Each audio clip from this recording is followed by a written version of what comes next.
Hello everyone. Today we will see a basic understanding of the variable mass system. Now what is called a variable mass system? Variable mass system means where mass of a particular system is not constant. Rather, some mass enters or some mass can leave also the system.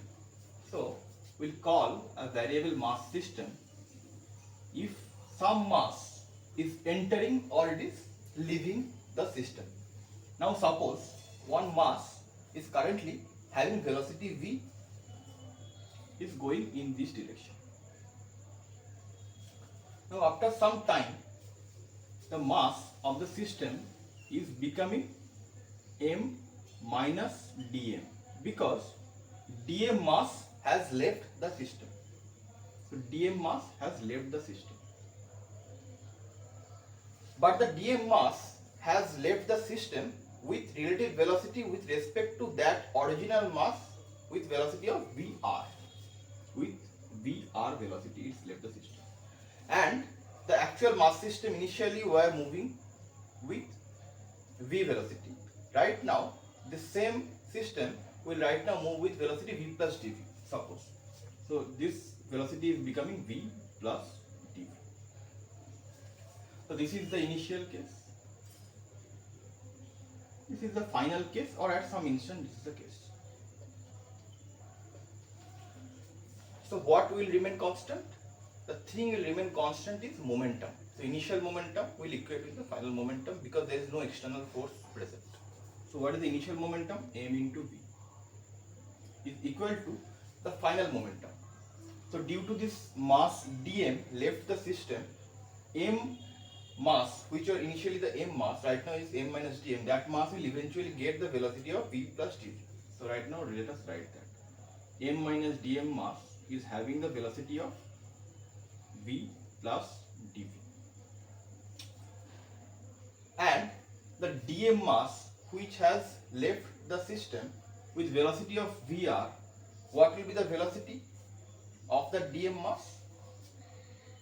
Plus we can write that dm with respect to this original system, it is leaving with the velocity of vr. So what will be the actual velocity of the dm mass? V plus dv plus vr, because it is leaving the system with velocity of vr, but that is with respect to the system. So total absolute velocity of that mass will be v plus dv plus vr.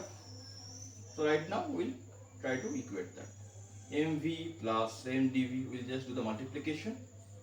dm into v minus dm into dv plus here we'll do dm into v plus dm dv plus dm into vr, that is eventually equal to m into v. So see here this will get cancelled. dm into v will get cancelled. mv both sides will get cancelled. So what we are left with? We are left with mdv and dm into vr. So we can write that m into dv, that is, we'll take it in the left side, so minus dm into vr. Now we can divide both sides with time instant, the initial and the final. The time instant, if it's dt, then we can divide that.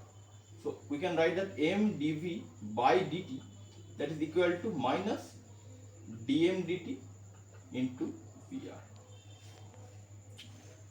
So see, m dv dt, this term is the force and dv dt is the acceleration of the system at that instant, and dm dt is the rate of the mass losing.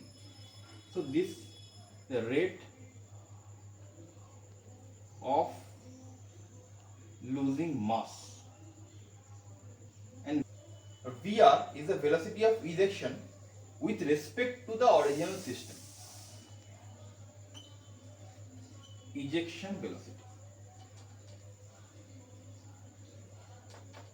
And this term we'll call it thrust. So if it is losing mass, it will get thrust in the opposite direction. If it is losing mass in this direction, it will get thrust in the opposite direction. That is written here. So dm dt, if it is losing mass, then dm dt itself is a negative term. So basically it will get thrust in this direction. Okay, so this is the actual formula, or this is the basic fundamental of rocket propulsion, where the rocket loses mass due to the combustion of the gas and everything. It is losing mass at some rate, and that rate is dmdt, and that is ejected from the rocket with velocity of vr, and the amount of thrust the rocket will get in another direction is this one, and that is dependent upon the rate of losing mass into the velocity of ejection. I hope it is clear. So in the next video we'll talk about the rocket propulsion, and we'll take it forward, and we'll discuss some problem as well. I hope you have understood this part. This is very important formula. Please remember it. Thank you so much. Have a nice day.